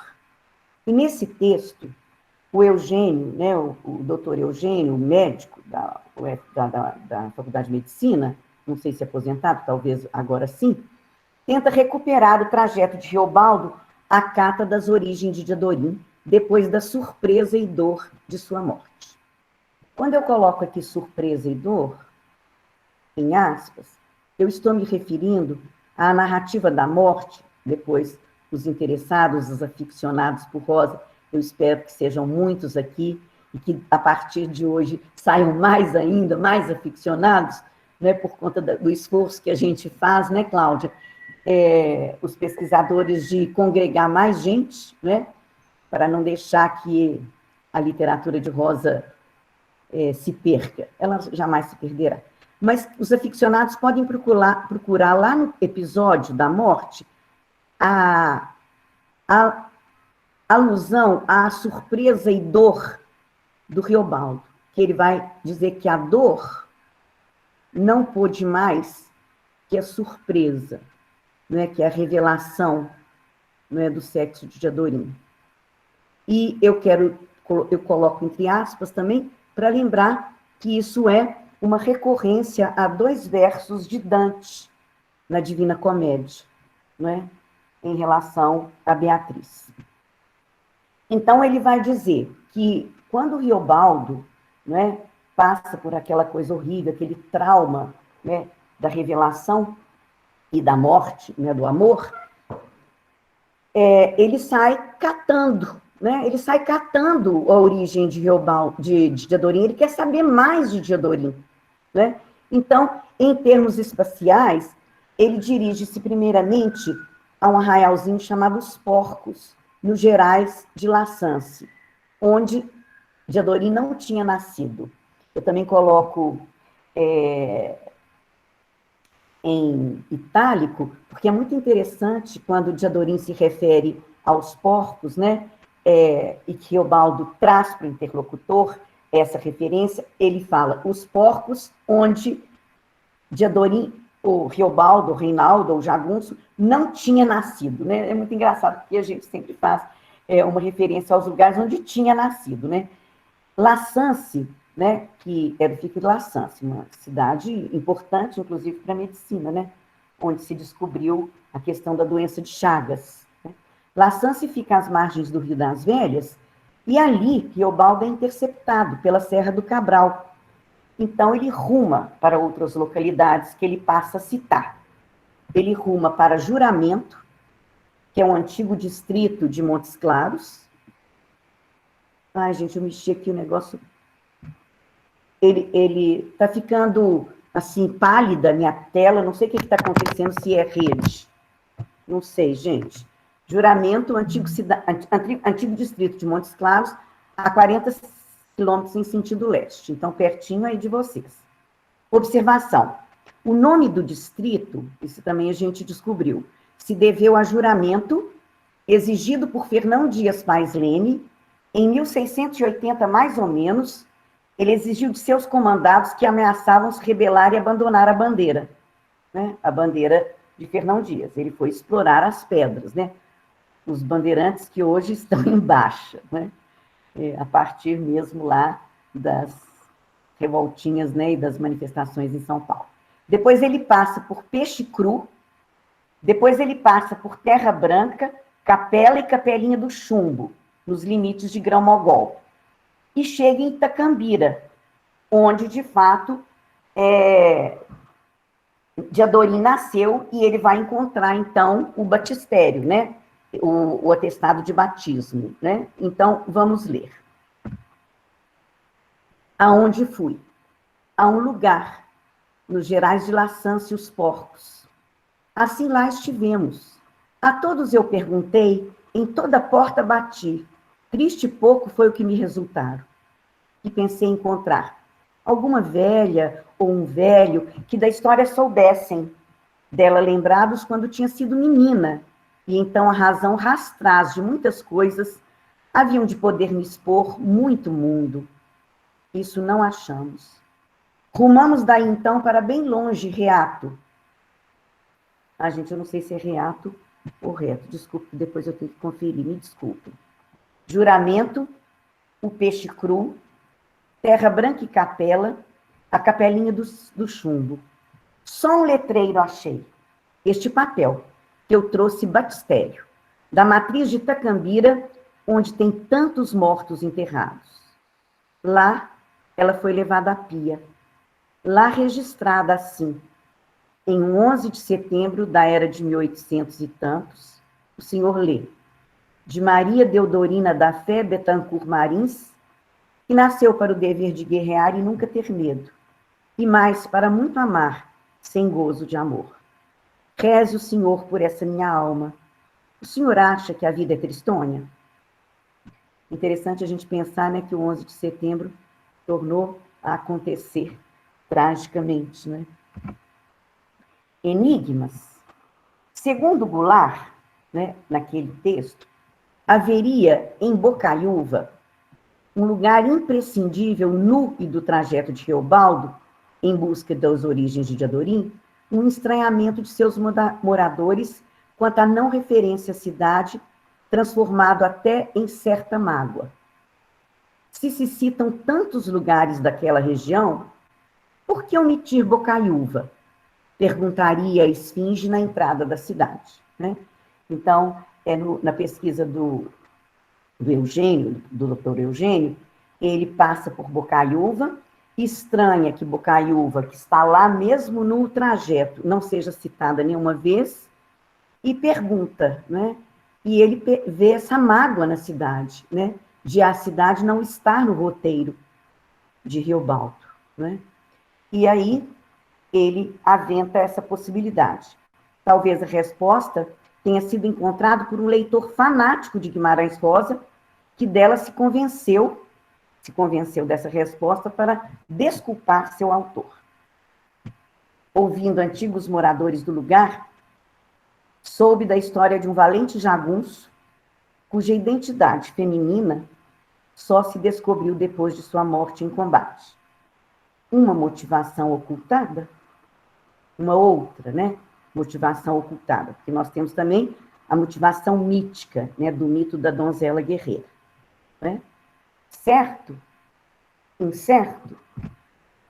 Outra ilação a que podemos incorrer seria refletir sobre o nome juramento e sua relação com o bandeirante Fernão Dias Pais Leme, o caçador das esmeraldas, somado ao nome da cidade natal de Diadorim, Itacambira. Etimologicamente, Itacambira é do tupi antigo Itagapira, que é pedra da cabeça pontuda, né? Itá, pedra, a canga, cabeça, a pir, pontuda, e não é sufixo, eu errei, mas não consegui, não aparecia possibilidade de consertar, não sei porquê. E o morfema A, né? Então, localizada no alto da Serra do Espinhaço, fundada por Fernão Dias, talvez tenha sido cercada pela Serra Resplandecente, onde o bandeirante encontrou turmalinas e pensou que fossem esmeraldas. Né? A gente pode conferir ou confrontar as pedras do Grande Sertão Veredas e a confusão de sua nomeação. Turmalina, ametista, topázio e os esmerados, óleos verdes, botados verdes de folhudas pestanas, né? Então, isso posto, né, a gente vai tentar o diálogo a partir de Sertão e Sertões, entre Grande Sertão Veredas, de João Guimarães Rosa, e os Sertões de Euclides da Cunha. como que a gente vai fazer esse diálogo? Primeiro eu vou falar um pouquinho. Ô, Danilo. Sim. Danilo. Oi. Você está marcando o tempo? Tô. Quanto tempo falta? Você ainda tem mais uns 10 minutos. Vamos rápido, Tá. A gente pode ter um diálogo. Tá, João. Então, nós vamos fazer esse diálogo, né? Um diálogo que eu queria apresentar primeiro em relação ao título, Grande Sertão, Veredas, e Os Sertões, né? E eu ia expor isso, mas eu vou deixar para expor se for o caso de alguma pergunta, ou se sobrar mais tempo, e vou passar para as telas. Nas telas, eu vou comparar textos dos dois, mostrando exatamente a cofusão, né, de textos de Os Sertões no Grande Sertão, né? Esse diálogo matreiríssimo, muito matreiro, que vai atingir também a questão do determinismo ou não determinismo, né, que está lá na questão das religiões, a partir das duas estéticas, né? Uma estética naturalista e teniana, que é a estética do Euclides, né? Raça, meio momento, e uma estética outra, né? Da dúvida, da busca, das escolhas ou não escolhas, né? De destino ou não destino, que é uma questão premente no Grande Sertão. Então, eu vou mostrar para vocês que o despiste de Canudos, né, que é matéria da primeiro da reportagem para o Estadão, que o Euclides, jornalista, faz, e depois se transforma nesse livro cujo gênero não está muito definido, né, mas é tratado dentro da literatura.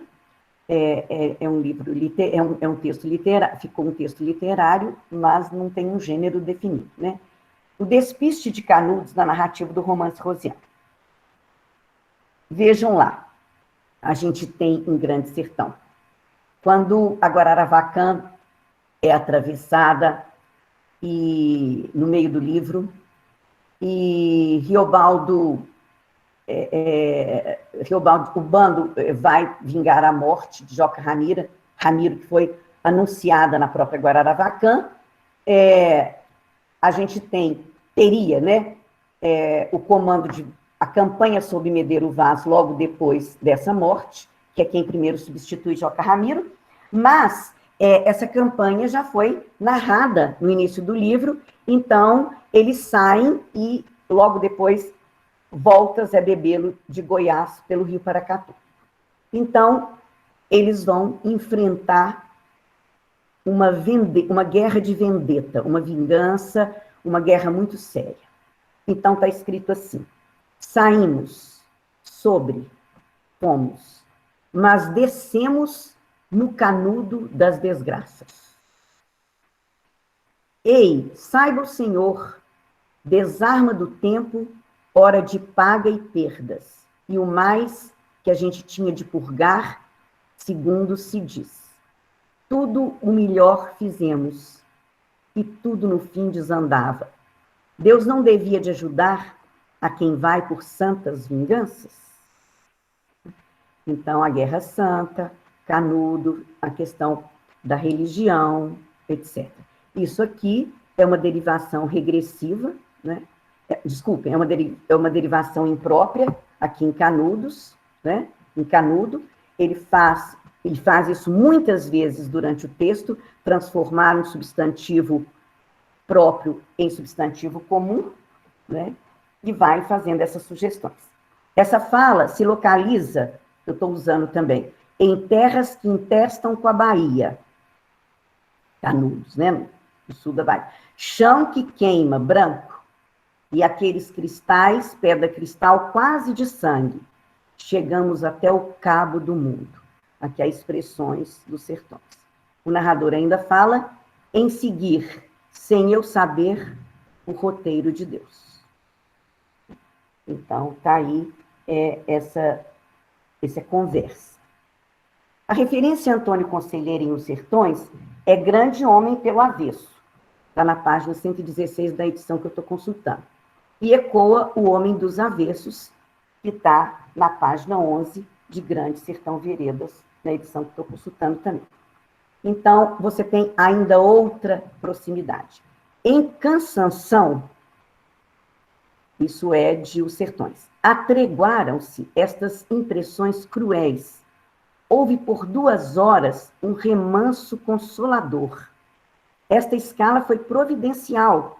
Cansanção era um parênteses feliz naquele desolamento. E há uma clara conversa, porque estou pensando também em outras versões, em uma versão com Cansanção Velho de Rosa, que é tido como lugar de bom ermo. É um locus a menos, quando, a partir da fala de Joe Bexiguento, Teobaldo constata as misturas do mundo e ouve o caso de Maria Mutema. Aqui também a gente tem, na Fazenda dos Tucanos, alguma coisa que conversa com os sertões. Em Os Sertões você tem: a retirada impunha-se por tudo isto urgente, antes da noite ou de um outro reencontro. Ideia que fazia tremer aqueles triunfadores. Resolveram-na logo. Mal inumados na capela de Uauá, os companheiros mortos largaram dali sob um sol ardentíssimo. Li sem a pontuação devida, vou reler. Mal inumados na capela de Uauá, os companheiros mortos largaram dali sob um sol ardentíssimo. Já na Fazenda dos Tucanos, os mortos, inversamente, são retirados da capela onde foram inumados. Por se necessitar da capela, os defuntos a gente foi levando para um cômodo pequeno e sem janelas, que era pegado na escadinha do corredor. Por fim, vale examinar, para se surpreender, trecho bastante enigmático do romance rosiano. Trata-se de um diálogo entre Diadorim e Riobaldo, já Urutu Branco, em que o narrador relembra a recomendação de Diadorim quanto ao que carece de ter coragem. Ouçamos. Dou exemplo do que houve e se passou uma vez no Carujo, um arraial triste em antigos tempos. O povo dali fugiu por alguma guerra ou pressa. Fecharam a igrejinha com o morto lá dentro entre velas. Ali, naquele lugar, o Carujo, no reabrirem, depois de uns meses, a igreja, o defunto tinha se secado sozinho. Então, os ecos dos sertões são muitos, né? Esse texto ecoaria, indubitavelmente, os companheiros deixados insepultos pelos combatentes de Canudos, que isso foi comum. Por quê? Em Canudos, em Os Sertões. Escasseava o tempo, e os que caíam pelos caminhos depois de dias, semanas e meses sucessivos, não se decompunham, murchavam apenas, múmias aterradoras. O texto lembraria ainda o velho comandante Moreira César, da campanha de Canudos, né? Insepulto e atirado à beira do caminho pelos ex-comandados que debandaram em fuga, com cujo espectro depararam os novos expedicionários que 3 meses depois seguiram para Canudos. O estranhíssimo excerto rosiano, astutamente, ao referir-se à recomendação de Diadorim sobre a necessidade da coragem, ainda diz: aquilo, Davan dito, ele tinha falado solto e sem serviço. Era só uma recordação, assim um fraseado verdadeiro ditado da vida, o que não fosse destinado para ele ou para mim, mas que era para todos. Está no Grande Sertão. Ora, o Davan dito, também hibridizado com o avan francês, né, o significado um dito antes, o era só uma recordação e o era para todos, são matreiros para se pensar no antigamente, coletivo e distante. Logo, são ainda outras pistas, dentre algumas tantas do livro, para se pensar na campanha de Canudos. No entanto, eis que em Relembramentos, há uma carta de Guimarães Rosa para o pai Flor do Ardo, datada do Rio, em 27 de outubro de 1953, no final da qual Rosa se dirige especialmente à mãe para esmiuçar outros assuntos e pede esclarecimento sobre um caso possivelmente contado por ela. Esta é, com a ajuda de mamãe, a história daquele corpo de homem mumificado que se desenterrou em Jequitibá e foi levado para a igreja. Então, no mundo misturado de Riobaldo, espaços e tempos também se misturam pelo trabalho ímpar com a linguagem com que Guimarães Rosa nos brinda. Na crítica que se dedica ao viés histórico na leitura do romance rosiano, destacamos Valnice Nogueira Galvão, para quem o escritor dissimula a história para melhor desvendá-la, e Davi Arrigucci, que afirma apagar em si em Grande Sertão Veredas as marcas da história para se incorporar o processo, a perspectiva histórica da mudança. Assim, da dissimulação e desvelamento da história, a incorporação do processo histórico no romance, a crítica sublinha o debordamento da história dos limites do localizado, de uma história brasileira, para projetar-se numa dimensão maior que, embora acolhendo um locus e um tempo específicos, alcança outros movimentos históricos, do sujeito e da sociedade, da literatura e da linguagem, das travessias, enfim.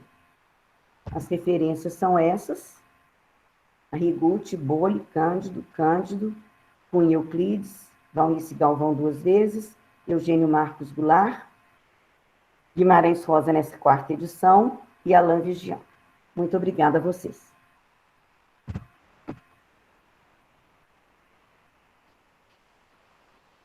Obrigado, professora Márcia, pelas palavras, pela fala. Nós temos 20 minutos ainda de simpósio e abrimos as perguntas. Estou parando aqui. Ok. Vou ver como é que... Pronto, parei. Se ninguém tiver, eu dou tratos à bola e começo, porque pergunta eu tenho para sobrar. Eu pediria para a Márcia, então, falar aquela questão que ela falou rapidinho, né, porque achou que o tempo estava terminando, sobre a questão e sertões, essa distinção aí que ela fez. Você falou que ia explicar para a gente.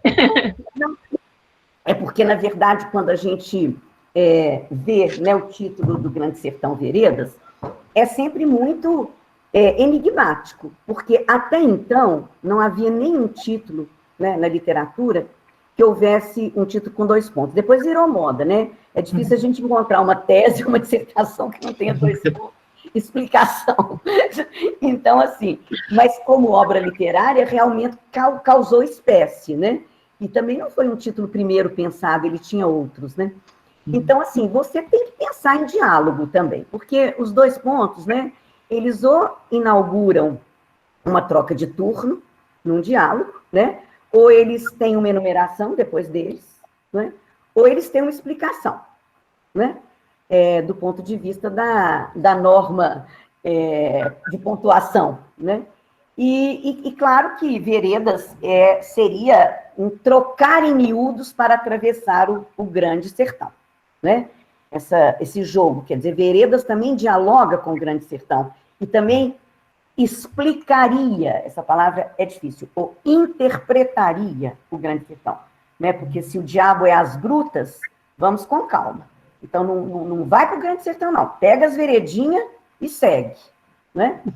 Mas acontece que é muito interessante, eu penso, né, que o Grande Sertão, ele é muito abstrato, né? Porque ele é um sintagma que tem, inclusive, o determinante antecedendo o determinado, não é sertão grande, é Grande Sertão, o que dá uma abstração à categoria, não é? E também as veredas são plurais, e não tem determinação, né?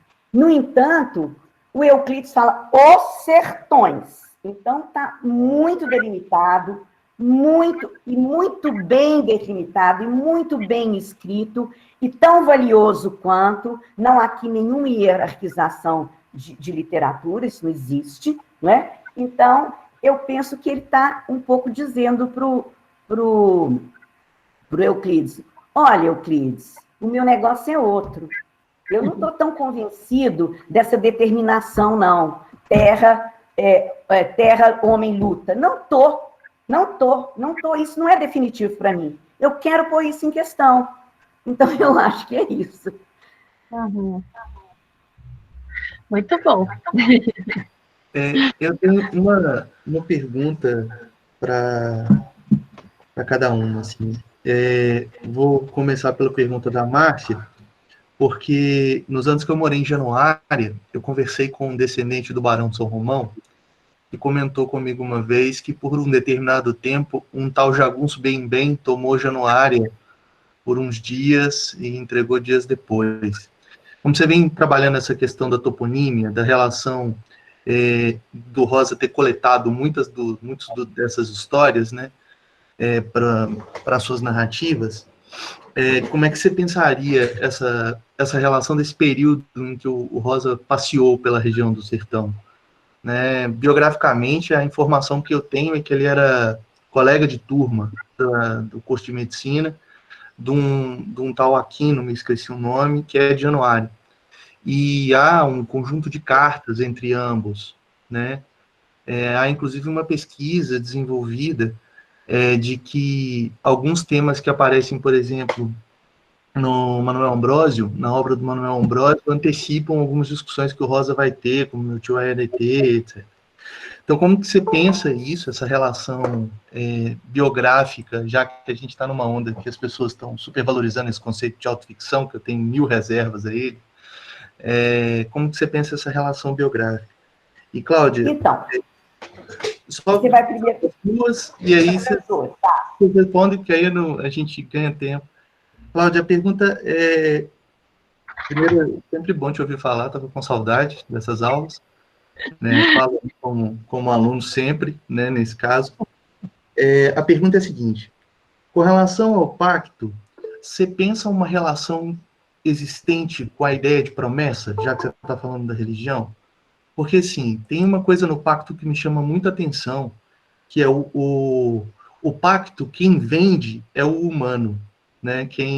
O objeto de troca é dado pelo humano, e ambos são pagos depois. Na promessa, você pede, né? Ela é paga pela divindade, e aí ela é realizada e você paga a promessa, e o pacto você oferece à venda e recebe depois. Em ambos os casos, você não vê as divindades. Só que no caso da promessa, se acredita na verdade dada. E a promessa é o início do amor do Reobaldo, porque ele vai pagar uma promessa na capela de Nossa Senhora da Abadia, que ele atravessa de Janeiro e conhece de Adorim. Você pensa uma relação entre esses dois momentos da vida do Reobaldo, o pagamento da promessa e o pacto, ou essa relação de autonomia, daí a culpa, de ser aquele quem negocia com a divindade, não quem pede o negócio? Se você chegou a esses pensamentos, e como você pensa isso? Essas são as minhas perguntas. Ok. Deixa a Márcia primeiro, né? Não, na verdade, Danilo, essa questão autobiográfica também é uma questão complicada, mas eu acho que ela tem se insinuado. Eu sempre digo que o Guimarães Rosa, ele, assim como Hitchcock atravessa sempre a tela de seus filmes, né? Aquele baixinho, gordinho, carequinha, ele dá uma passadinha assim no canto da tela, o Guimarães Rosa também dá uma passadinha, ele dá uma atravessadinha, né? Você tem, por exemplo, né, a Rosuarda com Flor do Ardo, você tem uma série de pontuaçõezinhas autobiográficas, né? Eu acho que o autor também faz um pacto, não é só o Reobaldo que arrisca um pacto, né? E com relação, por exemplo, eu não tenho a menor dúvida que isso que você disse sobre Januária e o Aquino, etc., eu não tenho a menor dúvida de que isso foi fonte. Não tem. Porque esse é o modo de proceder dele, é assim que ele produzia. Eu li há pouco, em algum lugar, assim, tipo Folha de São Paulo, uma notícia de que as pessoas foram ver a biblioteca do Rosa tão logo ele morreu, houve pessoas, e que quando achavam que iam encontrar, assim, muita pesquisa numa literatura universal, que claro que ele leu, que também está documentado, encontraram muitas obras que nem se sabia de escritos que estavam no interior, de livros que ele ganhava, lidos e anotados. Então, não tenho nenhuma dúvida. Assim como você tem esse testemunho, a gente tem testemunho também de outros colegas de medicina dele, né? O pai do Luiz Otávio Savassi, por exemplo, ele conta muitos casos interessantes. Ele conta um caso que esclarece muito para mim, por exemplo. O Chapadão do Urucuia é um lugar assim estranhaço na obra, né? Porque você fala, o Chapadão do Urucuia, onde tanto boi berra. Ele é misterioso e tudo. Aí eu soube pelo Luiz Otávio, né, pelo médico também, do grupo de médicos eleitores de Rosa, que várias vezes marcaram com o Guimarães Rosa de buscá-lo para levar no Chapadão. Todas as vezes acontecia uma coisa, então ele resolveu não ir. Então ele não conhecia ele não conhecia o Chapadão de viagem, fisicamente. Ele criou o Chapadão, com o mistério que ficou para ele. Então, é isso, quer dizer, há essa melange, né? Há essa mistura mesmo, do mundo misturado, né? Eu acho que é isso, não sei se eu te respondi. E tem também o doutor, né, como uma espécie de alter ego, né, do Guimarães Rosa, que está lá viajando, tomando nota numa caderneta. Está tudo misturado mesmo, né?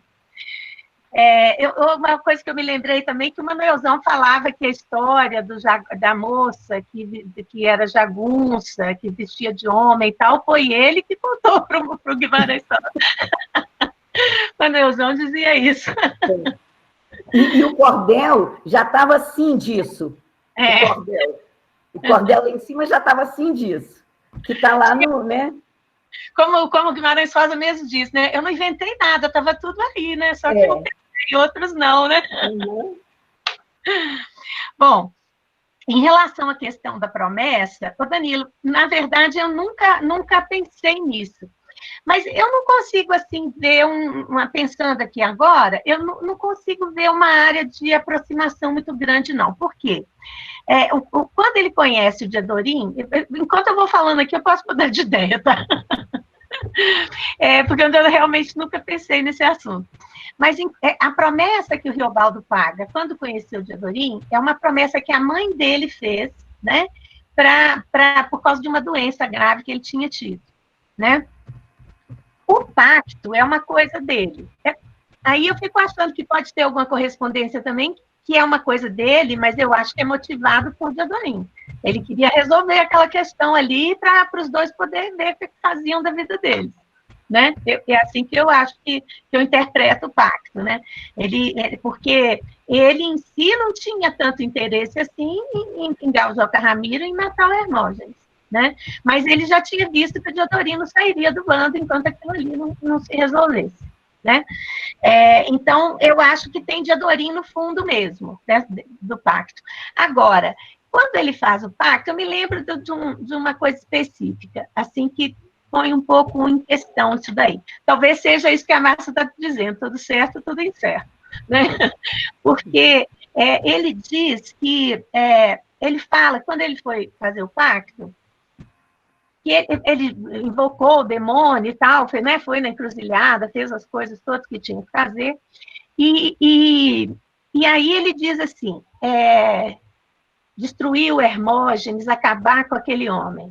E aí ele é como se fosse isso que ele estivesse pedindo para o demônio, né?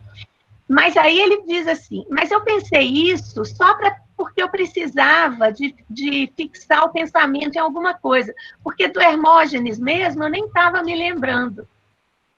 Né? Então, assim, aí é que eu ponho em dúvida se é realmente uma promessa, porque ele não tem certeza se é isso mesmo que ele quer. Eu acho que, no fundo, o que ele quer é Diadorim. Né? É para isso que ele faz, para resolver aquele problema ali que ele faz o pacto. Né? Mas essa coisa, eu acho que ele, na verdade, ele faz o diabo não entendeu direito o que ele queria. Ou melhor, na verdade, eu falo isso brincando, porque na verdade não é isso. Né? O Cândido também diz, né, que o pacto é uma coisa, o pacto demoníaco o Cândido diz assim, deixa eu ver se eu me lembro como ele fala, que o diabo é matreiro, que o diabo é traiçoeiro, que o negócio nunca dá muito certo mesmo.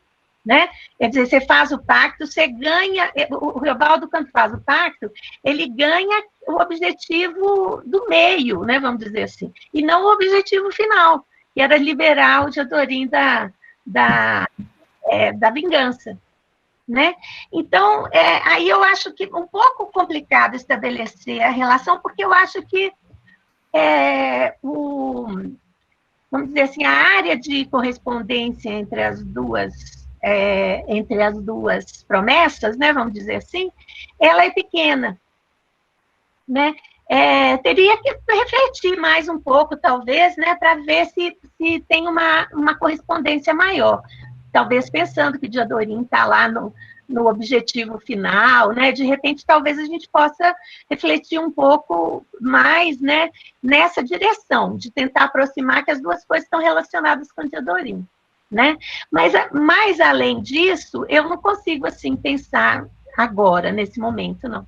Precisaria de refletir mais para ver se eu vejo uma correspondência maior, né? É isso aí. O que você acha, Márcia? Eu também acho isso. A gente nunca vai ter essas certezas, né? Assim, na verdade, assim, parece, né, que o Antenor anunciou a ele o anúncio de uma má ideia, desideia. Então, ele começou a ficar temendo enfrentar o Hermógenes sem ter o corpo fechado. E o Hermógenes tinha, né? E tem também outras questões que eu acho maravilhosas, sabe?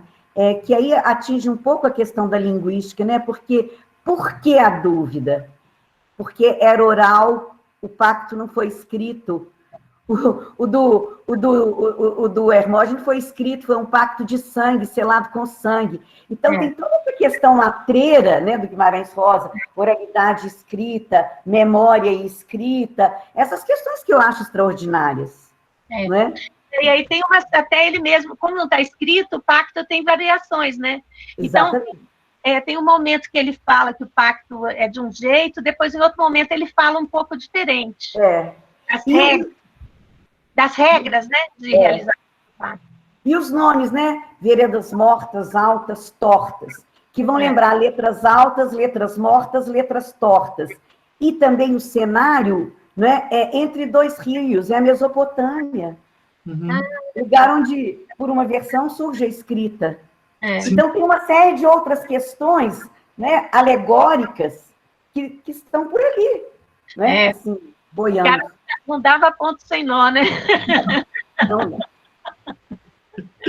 Tudo é certo e certo, mas nada é por acaso. É aquilo que o Antônio Cândido fala, né, de uma entrevista dele, conversando com o Guimarães Rosa, que o Rosa diz assim, não, essas coisas todas aí são bobagem, o que importa, na verdade, é se Deus existe ou se não existe, o resto é discussão em torno. É verdade, eu lembro dessa entrevista, é muito legal mesmo. E ele fala justamente disso, que é tudo marcado no Grande Sertão pela ambiguidade, pela incerteza, pela reversibilidade, né? Nunca é possível você dar uma palavra final, isso é assim ou isso é assado, né? O Baldo mesmo diz, tudo é e não é, né? O senhor acha e não acha. Esse lance dessas relações, o pacto é um negócio que tem chamado muita atenção minha, porque é uma coisa muito presente dentro de uma determinada cultura específica, né, da região, que é a cultura do violeiro, né, o diabo toca viola, né, vende-se a alma. Eu tenho milhares de técnicas, inclusive, para ensinar os outros a como virar um violeiro vendendo a alma para o diabo. E a recolha é muito legal, assim. E essa recolha desse pacto, dessa ideia de pacto como um imaginário de que o diabo é acessível, Deus não é. Essa ambiguidade, entendeu? É possível tratar o negócio sem um grande sacrifício com o demônio de antecedência. O milagre é diverso. O milagre é preciso crer, é preciso uma dedicação de uma vida e a divindade não se manifesta. E aí eu estava pensando um pouco nesse sentido, e era uma questão que eu queria muito fazer, porque tem também uma história da construção da ideia do demônio, né, que surge na Idade Média, a valorização da personificação do demônio e da presença na vida, né, naquele livro lá, O Satã Herético. Então, dessa supervalorização da figura personalizada do demônio, né, o demônio com quem se interage. É um fenômeno que está aí até hoje, não desaparece, né, ele é manifestado, mas que no Rosa tem essa dubiedade. Acho que o grande lance da dúvida é o diabo não aparecer, né, fazer o pacto com o imaginário. Assim como o milagre é um pacto com o imaginário, né, para usar o Freud das fantasias, né, que é a religião substitui a nossa necessidade de fabulação, cumpre o papel de suprir nossa necessidade de fabulação. Bom, seria mais ou menos nesse sentido que eu estava pensando, mas eu não tenho nada escrito também a respeito, queria ouvir vocês são mais especialistas do que eu no Rosa. Eu só sou um apaixonado, né? Eu não segui a carreira como a Cláudia queria, seguir aí no Rosa a vida toda, porque achei que era amor demais. Danilo? Quê? Você foi para um negócio difícil também, que é a poesia, né? Tá aí me exigindo pactos futuros para ganhar algumas guerras. Nós temos alguma outra pergunta? Eu respondi a Aurora aqui no chat. A Aurora Quadros fez uma pergunta aqui, eu respondi, ela fez uma pergunta a mim, então eu respondi aqui no chat. Não achei outra pergunta, não. Eu procurei aqui também, não achei. Pode falar, Aurora. Só para agradecer, parabenizar, dizer que foi um prazer muito grande esse diálogo com o Euclides da Cunha. É muito interessante, assim. Não conhecia, não sabia, não sei como que eu estou. Olhos nos olhos é melhor, né, gente? É melhor, sem dúvida. Mas eu gosto demais de saber disso. Eu não sei se há, porque é uma obra tão grande, que eu não sei se há explicitamente algo em que a gente possa apontar, né, sobre Euclides da Cunha, mas realmente tem né, eu concordo que implicitamente pode haver, sim, bem forte. Agradeço, viu, Márcia? Muito obrigada. Parabéns pela fala. Cláudia, também adorei. Muito boas as informações que nós descobrimos hoje. Obrigada, Aurora. Um abraço.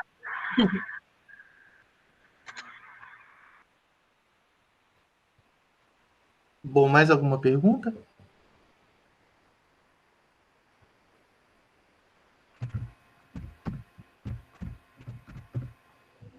Bom, já que não temos mais perguntas, o chat está cheio de elogios a vocês duas, as falas dessa manhã. Eu queria agradecer muitíssimo as duas palestras, as duas grandes aulas. Obrigado. Se não me engano, a última vez que eu vi a Márcia foi num evento que o Osmar organizou aqui em Montes Claros. Foi quando nos conhecemos. E a Cláudia... eu estou me lembrando agora, eu sou péssima, sabe, Danilo? Eu tenho um problema mesmo aqui no... Eu tenho um problema, acho que eu já falei. Então, agora que estou me lembrando... Nossa, estou me lembrando muito agora, até a sala, você, o final da palestra... E eu até ia dizer, porque aquele trecho estranhão do Aquilo da Vandito fazia parte da minha exposição lá, mas não deu tempo, houve um problema de tempo, eu peguei e cortei. Então, ficou aquela nostalgia de não ter falado. Aí eu falei, lá eu vou falar de novo aquilo que ficou para trás. Foi um pouco assim a minha decisão também. Que bom. Bom ouvi-las, bom vê-las. Obrigado mais uma vez. Repito mais uma vez as desculpas enviadas pela professora Ivana. Para quem chegou depois, a professora Ivana não pôde apresentar o trabalho, foi diagnosticada recentemente com Covid-19, pediu muitas desculpas por não estar aqui, né, problemas de uma pandemia. Muito obrigado, eu vou encerrar então a gravação e convido os presentes para acompanhar nossas atividades a partir das 13 horas, no Simpósio 2, que começará às 13 e irá até às 15. A programação do evento está disponível no site. Todas as nossas salas constam com intérprete de Libras, então, para aqueles que forem da sequência e precisarem do auxílio da intérprete, é só fixar a tela. Mais uma vez, muito obrigado, boa manhã a todos e sigamos nos trabalhos. Obrigado, professora Márcia, obrigado, professora Cláudia. Nós que agradecemos. Obrigada. Foi ótimo se encontrar com a Cláudia de novo, a gente está sempre se topando aqui. A gente está se topando mais virtualmente do que se topava presencialmente. Verdade. Encurta muita distância. Muito obrigada a todo mundo. Obrigada. Eu também agradeço Obrigada muito a Socorro aí que deu para a gente, né, um apoio aí, né? Apoio. O Danilo, assim, que foi um grande prazer também reencontrar, né, Danilo? Eu estava com saudades. E a Márcia, que a gente está sempre junta por aí, né, Márcia? E é sempre muito... É isso aí. Obrigada a todos, muito obrigada pelo convite. Obrigada. Gente, eu agradeço também, né? Um abraço a todos, né? E até uma próxima. Né? Até. Márcia, Cláudia, então, um grande beijo para vocês. Obrigada também, gente. Obrigado, gente. Bom dia para todos. Bom dia.